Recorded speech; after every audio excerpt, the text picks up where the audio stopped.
The Velith Consortium had ruled the Orion arm of the galaxy for 50,000 years. They were a coalition of 12 ancient species who had mastered faster-than-light travel. When humans were still living in caves, they had built empires that spanned thousands of star systems. They had solved problems that younger species could not even understand, and they were, in their own minds, the most important beings in the universe. Ambassador Kethforin was a senior diplomat of the Velith species. He stood 7 feet tall, a hard shell covering his body and large compound eyes that could see in spectrums humans could not imagine. He had witnessed the rise and fall of 100 lesser civilizations. He had negotiated treaties that shaped the destiny of entire worlds. He was old, powerful, and absolutely certain of his own superiority. When his survey ship discovered Earth, he felt nothing but amusement. The humans had just established their first colony on Mars. They were celebrating this achievement as if it mattered. Kethforin watched their broadcasts and clicked his mandibles in what passed for laughter among his kind. These creatures were so proud of traveling to the planet next door, they had no idea how small they were. The standard protocol for discovering primitive species was simple. The consortium could ignore them, which was boring. They could exterminate them, which was wasteful. Or they could study them from a distance and wait for them to destroy themselves, which was the most common outcome. But Kethforin had a different idea. He called it charity. He presented his proposal to the Consortium Council with the confidence of someone who had never been wrong. The council chamber was vast, filled with representatives from all 12 elder species. There were the scaled Krethians, the translucent Veln, the telepathic Mindari, and 9 others. They all listened as Kethforin explained his plan. "We have recycling moons filled with obsolete technology," he said. "Decommissioned vessels, broken reactors, weapons that no longer meet our standards. Instead of processing this material, let us give it to the humans. Let them play with toys they cannot possibly understand." The council found this amusing. Several representatives made sounds of approval. The idea of watching primitive humans struggle with technology beyond their comprehension was entertaining. "It will keep them occupied for millennia," Kethforin continued. "They will worship us as gods. They will study our scraps and feel grateful for the crumbs we have given them, and we will continue our important work without interruption." The vote was unanimous. The charity gift was approved. 3 massive Velith cargo haulers arrived in Earth's orbit 1 month later. They were each larger than a city, and they blocked out the sun as they positioned themselves above the planet. Every government on Earth watched in terror. Every military prepared for invasion. Every person looked up at the sky and wondered if this was the end. It was not the end. It was a delivery. The cargo haulers opened their holds and released their contents. 17 million tons of what the Velith considered absolute garbage fell toward Earth in controlled drops. Broken starship hulls crashed into designated zones. Depleted power cores landed in fields and deserts. Shattered weapon systems, damaged computers. Strange machines of unknown purpose, all of it rained down on humanity, like gifts from careless gods. Kethforin made one final broadcast. His image appeared on every screen on Earth, his compound eyes reflecting the light of 1,000 stars. His voice was translated into every human language, but the tone needed no translation. It was the tone of an adult speaking to a child who could not possibly understand. "A gift, little ones. Perhaps in 10,000 years you will figure out what some of it does. Until then, enjoy your toys. We will check on your progress when we remember you exist." The transmission ended. The cargo haulers departed. The Velith returned to their important business and forgot about Earth almost immediately. On Earth, there was chaos. Religious leaders declared the arrival a sign from heaven or hell. Governments argued about who owned the fallen technology. Militaries scrambled to secure the most dangerous-looking pieces. Scientists wept with joy and terror at the impossible treasures that had landed in their laps. But something strange happened in the hours that followed. Something that no species in the history of the consortium had ever done. Humanity went quiet, not silent in despair. Not quiet in worship. Quiet in focus. Within 6 hours of the last piece of debris landing, every major nation on Earth had declared a state of emergency. But it was not an emergency of crisis. It was an emergency of opportunity. Old enemies contacted each other with the same message.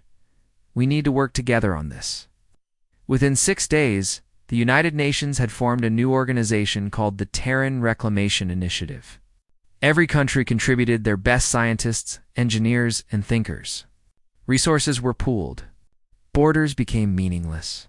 For the first time in human history, the entire species agreed on a single goal: understand the gift, improve upon it, never be looked down upon again. Within 6 months, the largest reverse engineering project in human history was underway. Warehouses were converted into laboratories. Universities rewrote their entire curricula. Children grew up watching their parents dismantle alien technology and put it back together. And in a laboratory in Geneva, a young engineer named Yuki Tanaka made a discovery that would change everything. She was examining a piece of Velith hull plating. It was damaged, cracked, considered worthless by the aliens who had thrown it away. But Yuki had been studying it for weeks, running tests that no Velith scientist had run in 20,000 years. She had found something the ancient species had missed. The hull plating was strong. Incredibly strong, but it was also inefficient. The molecular structure was outdated. The manufacturing process was wasteful. The Velith had built it this way because their ancestors had built it this way. And no one had ever asked if there was a better method. Why UK? I asked. She held the shard of alien metal in her hands and whispered words that would echo through history. They made this wrong. I can make it better. Across the planet, in 1,000 different laboratories, 1,000 different scientists were reaching the same conclusion. The Velith technology was advanced? Yes. It was beyond anything humans had ever created. But it was also old, stagnant, unchanged for millennia. The Velith had stopped asking questions 50,000 years ago. They had found answers that worked and never looked for better ones. Humans never stopped asking questions. It was their greatest weakness and their greatest strength. They could not accept good enough as good enough. They could not look at a solved problem and resist the urge to solve it better. The aliens had given humanity their garbage. They had expected gratitude and worship. They had expected humans to spend 10,000 years trying to understand what they had been given. They had made a terrible mistake because humans did not worship what they were given. They took it apart. They studied it. They found the flaws that the original creators had never noticed, and then they fixed them. The Velith Consortium assigned one analyst to monitor Earth. His name was Methkril, and he considered the assignment a punishment. Watching primitive species was boring work. Important diplomats and scientists worked on important projects. Failed bureaucrats watched humans. Methkril sent the same report every cycle for 10 years. No significant developments. The humans continue to examine the charity gift. They have not achieved faster-than-light travel. They have not contacted neighboring systems. They remain confined to their single star system. Recommendation: continued observation. Priority low. He was not lying. Everything he reported was technically true.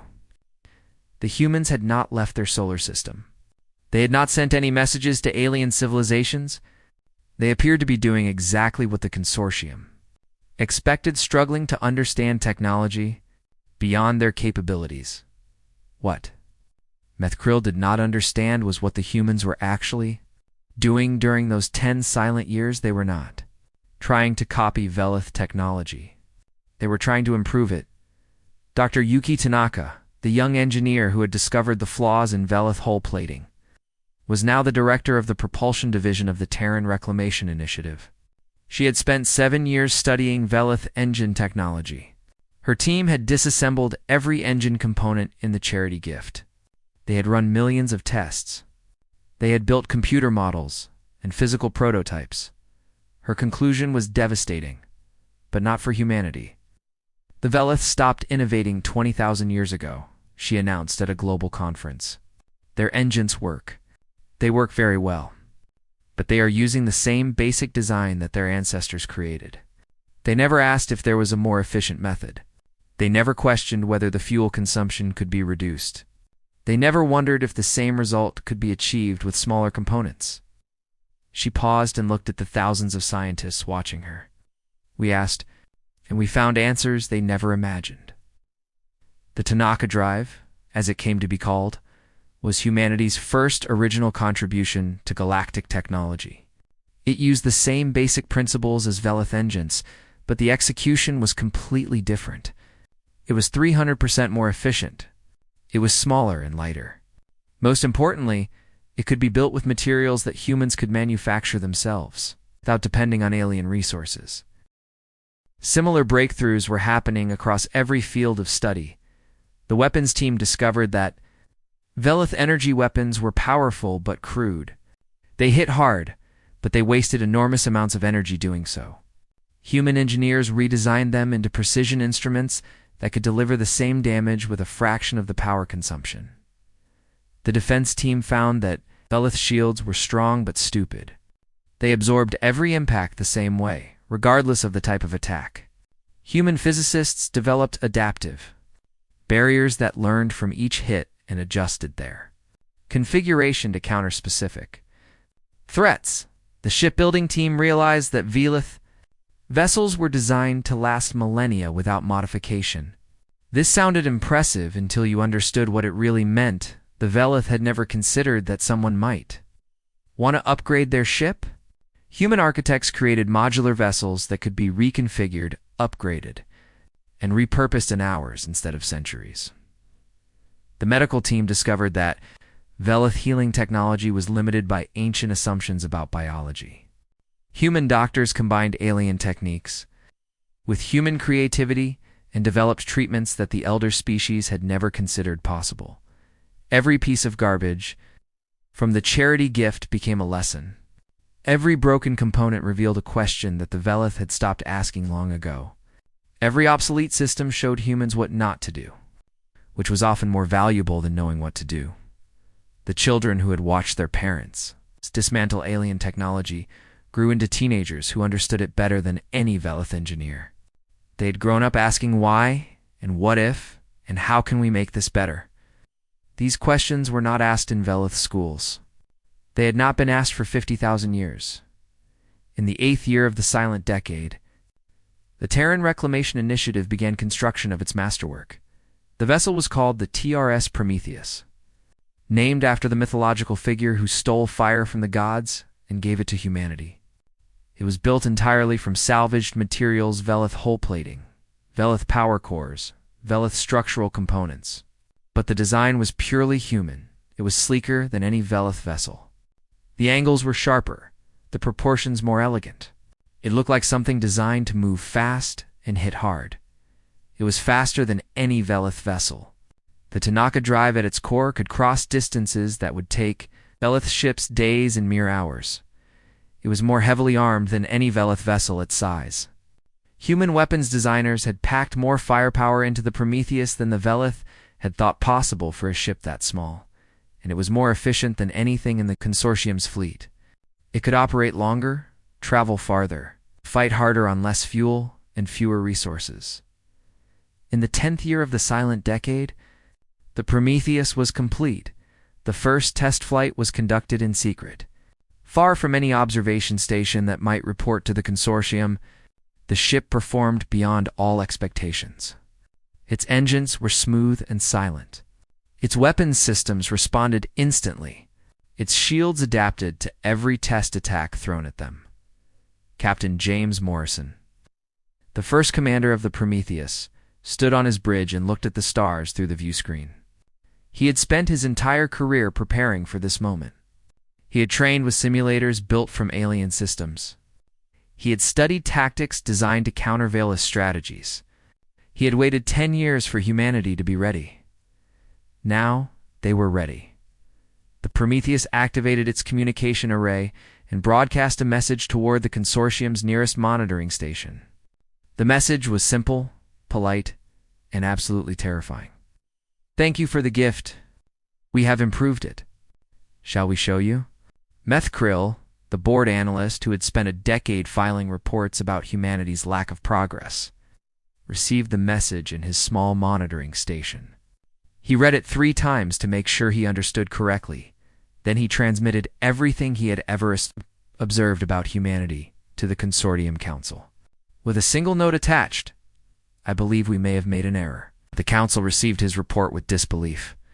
They dispatched a diplomatic vessel to investigate these alleged improvements. The vessel was one of the finest in the Consortium fleet. Crewed by experienced officers and equipped with the best technology the elder species possessed. The diplomatic vessel arrived at the edge of human space 3 weeks later. The Prometheus was waiting for them. Captain Morrison broadcast a polite greeting and offered to demonstrate human capabilities. The demonstration lasted 4 minutes. When it was over, the diplomatic vessel was drifting helplessly in space. Its shields had failed. Its engines were disabled. Its weapons systems were offline. The crew was alive and unharmed. But they were completely at the mercy of a species that had been given garbage 10 years ago. Captain Morrison sent one final message to the disabled vessel. "Please inform the consortium that humanity would like to discuss our future relationship.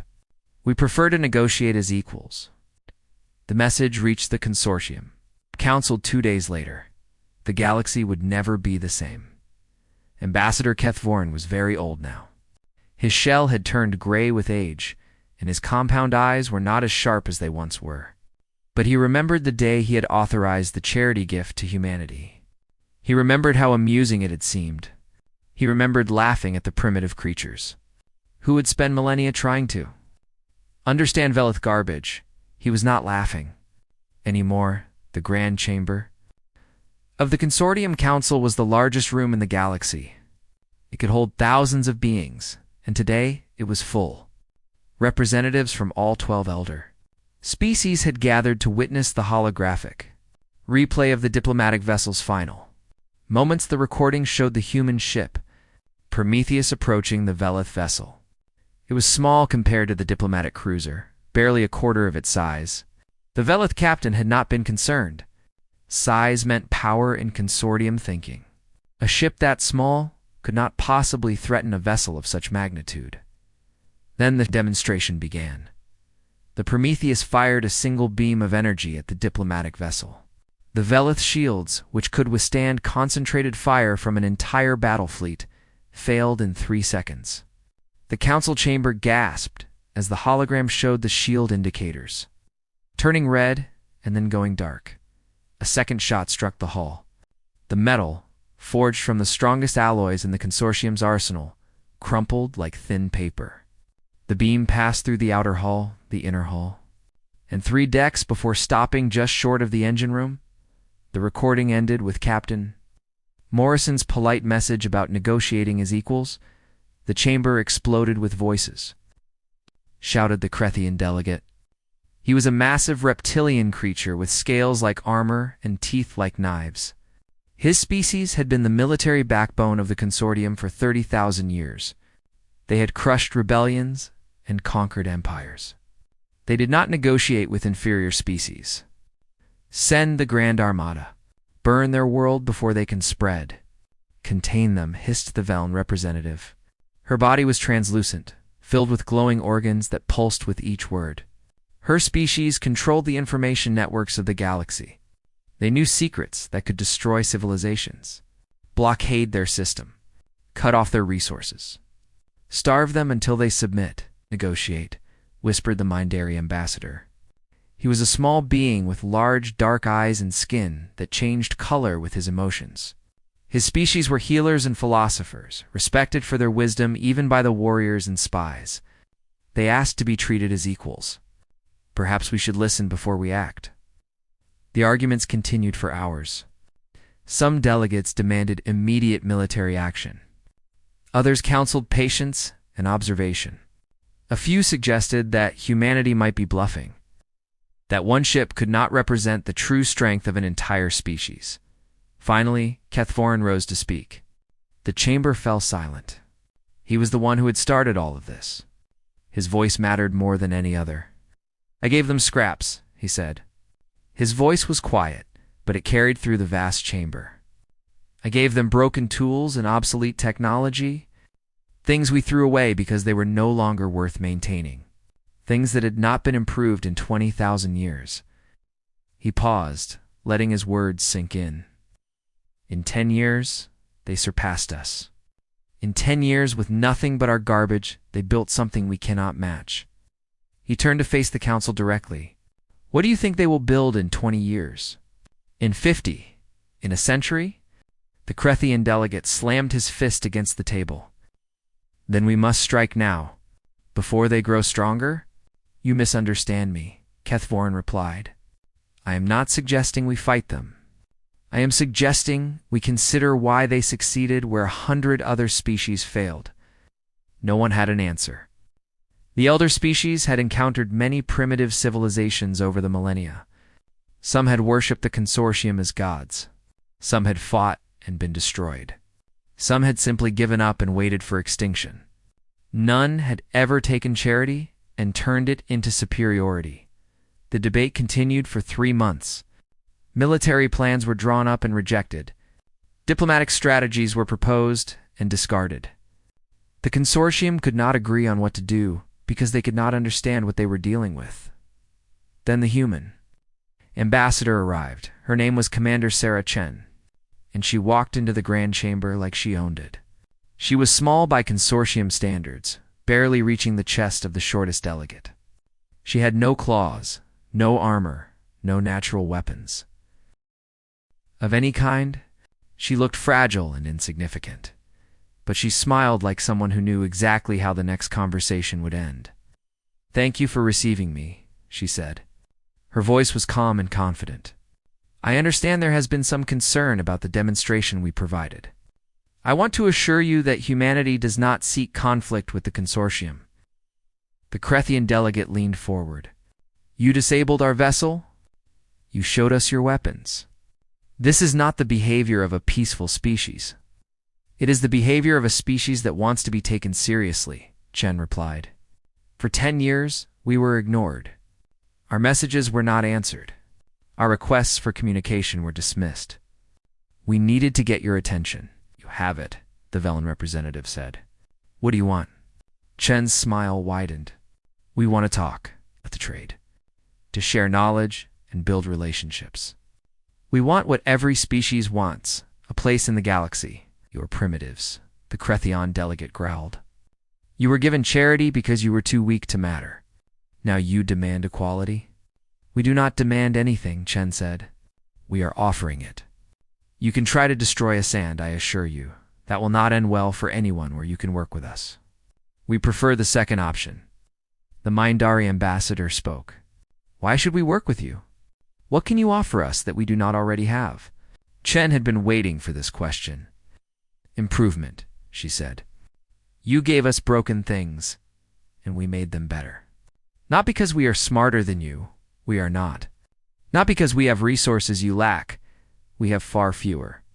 We made them better because we asked questions. You stopped asking 50,000 years ago. She looked around the chamber at the ancient beings who had ruled the galaxy since. Before her species existed, in all that time, has anything changed? Have you discovered anything new? Built anything better? Solved any problem you could not solve 20,000 years ago? The silence was absolute, if Chen continued, and we are just getting started. You can be our enemies, in which case we will defend ourselves and eventually surpass you completely. Or you can be our partners, in which case we will share everything we learn. We will help you improve. We will help you grow. She paused, letting the offer hang in the air.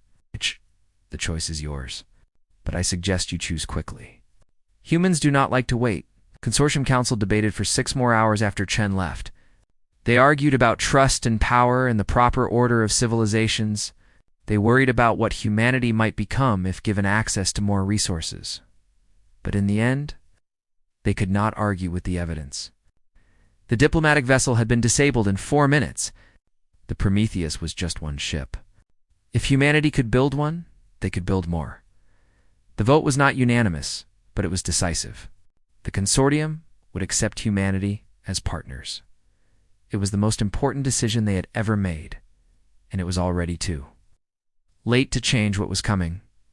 5 years after Commander Chen addressed the Consortium Council, the galaxy had become a different place.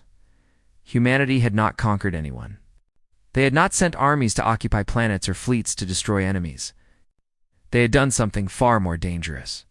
They had started selling their improvements. The Tanaka drive was the first product that changed everything.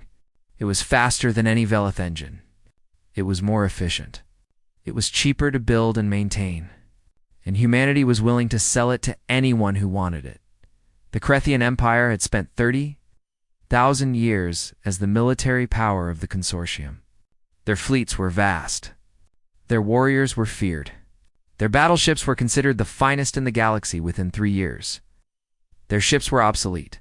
New vessels built with human-designed engines could outrun any Krethian warship. Traders who installed Tanaka drives could escape Krethian patrols without effort. Smaller species who had lived in fear of Krethian aggression suddenly found themselves able to flee faster than their oppressors could chase. The Krethian admirals demanded that humanity stop selling their technology. Humanity politely refused. The Krethians threatened military action. Humanity reminded them what had happened to the diplomatic vessel. The Krethians backed down. It was the first time in 30,000 years. The Veln Collective suffered a similar fate. They had controlled the information networks of the galaxy for millennia. Every message that traveled between stars passed through Veln relay stations. They charged fees for this service. They collected data on everyone. They knew secrets that could bring down governments. Human communication systems made them irrelevant. The new networks were faster, more secure, and did not require expensive Veln relay stations. They could be built anywhere by anyone. They could not be monitored or censored without the user's knowledge. Within 2 years, most of the galaxy had stopped using Veln services. The Veln tried to adapt. They offered lower prices. They improved their security. They promised to stop collecting unauthorized data, but they could not compete with technology that was simply better in every way, the Mindari Concord. The healers of the galaxy watched humanity's rise with less fear than the others. They were not warriors or spies. They helped people. They thought humanity might be a useful partner. They were right, but not in the way they expected. Human medical technology combined Mindari healing principles with human innovation. The results were treatments that the Mindari had never imagined. Diseases that had been considered incurable for thousands of years were solved in months. Lifespans were extended. Injuries that would have been fatal became minor inconveniences. The Mindari were grateful, but they were also disturbed. They had been the masters of medicine for 50,000 years. Now humans were teaching them things they had never known. Every elder species faced the same impossible choice. They could adapt to human innovation and remain relevant, or they could refuse to change and become obsolete. Many chose adaptation. Human technology spread through the Orion Arm like fire through dry grass. Planets that had been isolated for centuries connected to the new communication networks. Species that had been oppressed for millennia gained access to weapons that could defend them. Economies that had been controlled by ancient monopolies opened to competition, and with the technology came human ideas, competition, improvement. The concept that good enough was never actually good enough. These were dangerous ideas to species. That had not changed in millennia. Young beings began questioning their elders. Workers began demanding better conditions. Citizens began asking why their governments did things the old way when better methods existed. The consortium's careful order began to crack. Some refused to accept the change. The Krethian hardliners formed what they called the Preservation Alliance. They gathered other species who feared human influence. They built a fleet of warships using traditional designs. They prepared to restore the old order by force. The Alliance leaders believed they had the advantage of numbers. They had 1,000 ships. Humanity had perhaps 100. Simple mathematics said they would win. They did not understand what humans had been building during the years of peace. The Terran Defense Network was not a fleet. It was something new, something that the consortium had never imagined. Thousands of automated platforms floated in space around human territory. Each one was small, barely larger than a shuttle. Each one could operate independently, making decisions without waiting for orders. But they were also connected, sharing information and coordinating their actions through networks that operated faster than any biological mind could follow. Sensor arrays, stretched across light years, detecting any ship that entered normal space. Weapons platforms carried the refined armaments that humanity had developed from Velith garbage. Manufacturing stations could produce replacement units faster than enemies could destroy them. The Alliance fleet arrived at the edge of human space expecting a battle. They found a trap. The engagement lasted 6 hours. When it ended, 90% of the Alliance fleet was disabled. Not destroyed. Humanity had specifically designed their weapons to incapacitate rather than kill. The ships drifted helplessly, their engines dead, their weapons offline, their crews alive but powerless. The message was clear. Humanity could have killed them all. They chose not to. The Preservation Alliance surrendered. Their leaders were brought to Earth, where they expected execution or imprisonment. Instead, they were offered jobs. Humanity wanted advisors who understood military thinking. They wanted consultants who could explain why some species chose war over cooperation. They wanted to understand their former enemies. The Alliance leaders were confused. They had tried to destroy humanity. Now humanity wanted to work with them? Admiral Chun, the former commander who had addressed the consortium, explained it simply. We do not want enemies.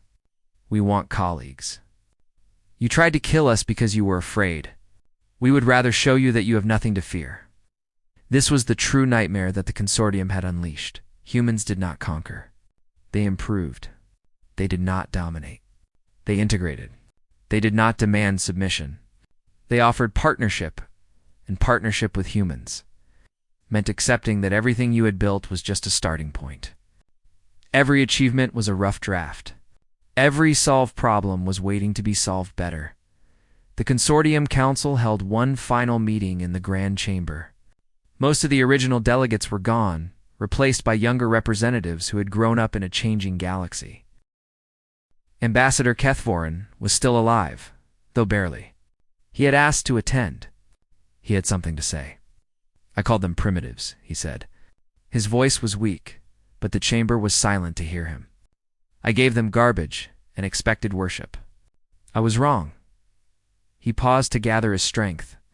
I was not wrong because they were more advanced than I thought. They were not. I was wrong because I measured advancement in years in technology and power. Advancement is measured in will, in the refusal to accept limitations, in the insistence that tomorrow must be better than today.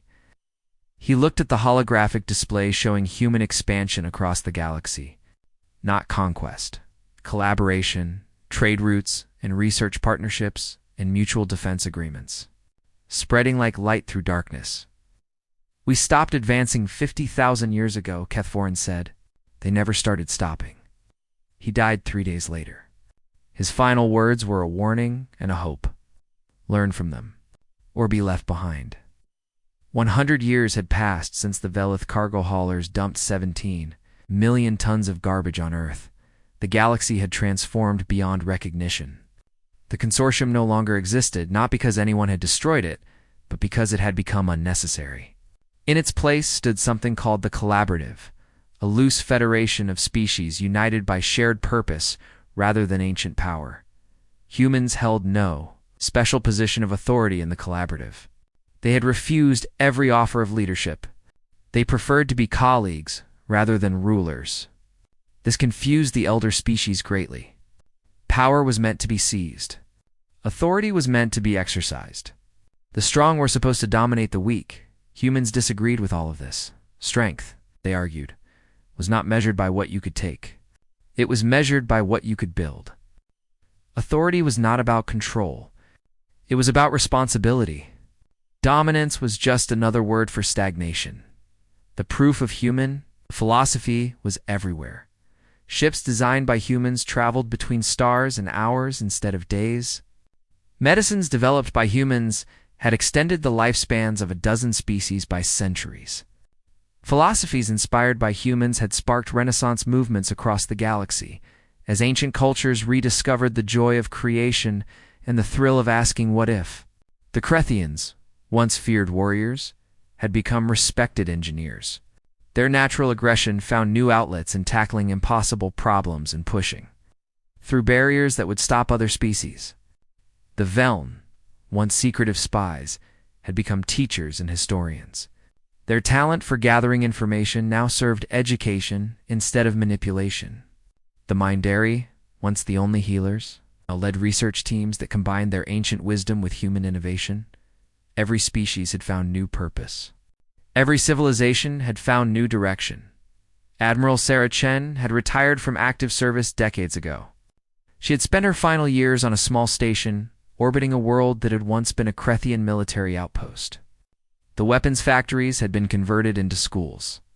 The barracks had become dormitories. Young beings from every species in the collaborative came here to learn the most important thing humanity had ever taught the galaxy.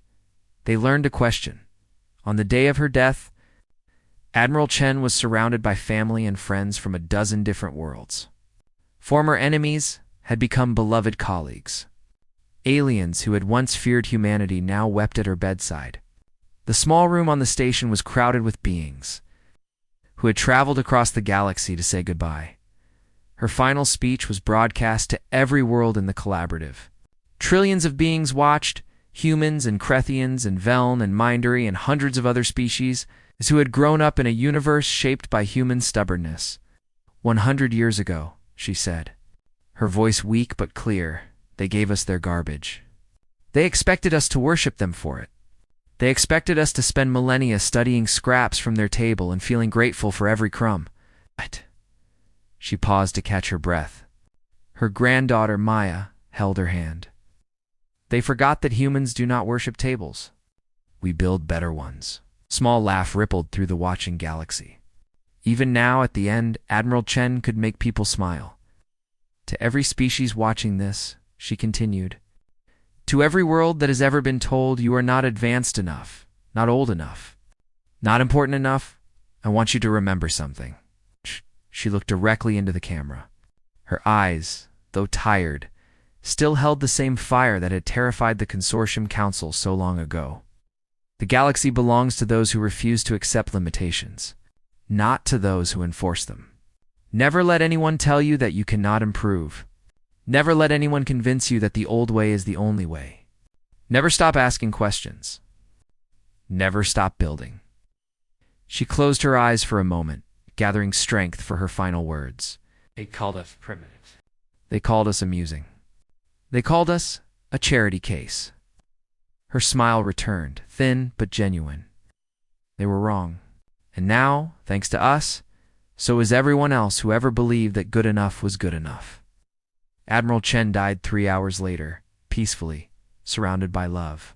Her last words were whispered to her granddaughter Maya, who had to lean close to hear them. Keep building. Yeah? Maya Chen wiped her tears and nodded. She was a commander herself now, captain of the research vessel Prometheus 7.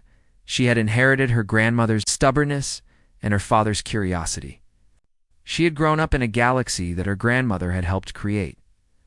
The funeral was held 1 week later. Representatives from every species in the collaborative attended. The Crethian delegation brought warriors who had once fought against humanity and now fought alongside them. The Veln sent archivists who had recorded every moment of human history since first contact. The Mindari sent healers who had learned more from human doctors than they had in 50,000 years of independent research. The ceremony was simple.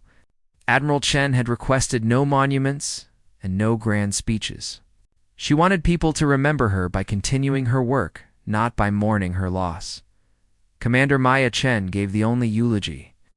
My grandmother was given garbage and turned it into gold, she said. She was given insults and returned them as invitations. She was given enemies and made them into friends. This was not special to her. This is what humans do. This is what everyone can do if they choose to. She looked at the gathered representatives from across the galaxy. The consortium gave us their worst and expected nothing in return. We gave them our best and asked only for the chance to share it. That is the human way. That is the collaborative way. That is the future we have built together." She paused, remembering her grandmother's final words. "My grandmother told me to keep building. I intend to do exactly that, and I hope that everyone watching will do the same. Not because humanity asks it, not because the collaborative demands it, but because the universe is vast and full of problems waiting to be solved, and every one of us has the power to solve them." The representatives returned to their homeworlds. Life in the collaborative continued, but something had changed. Something subtle, but important. Across the galaxy, in laboratories and workshops and schools and homes, beings of every species looked at the problems around them with new eyes. They asked questions that had not been asked in millennia. They proposed solutions that their ancestors would have considered impossible. They rebuilt. The humans had started something that could not be stopped. Not a conquest. Not an empire. Something more dangerous and more wonderful. They had started a revolution of the mind. A refusal to accept that anything was impossible. A commitment to making tomorrow better than today. The aliens had given humanity's scrap. Humanity had turned it into a galactic transformation. And somewhere in the vastness of space, Commander Maya Chen looked at the stars through the view screen of her ship. She thought about her grandmother. About the charity gift, about all the years of struggle and triumph that had brought the galaxy to this moment. She smiled. There were improvements to be made there. Were always improvements to be made, and humanity, along with all the species who had learned to ask what if, would never stop making them.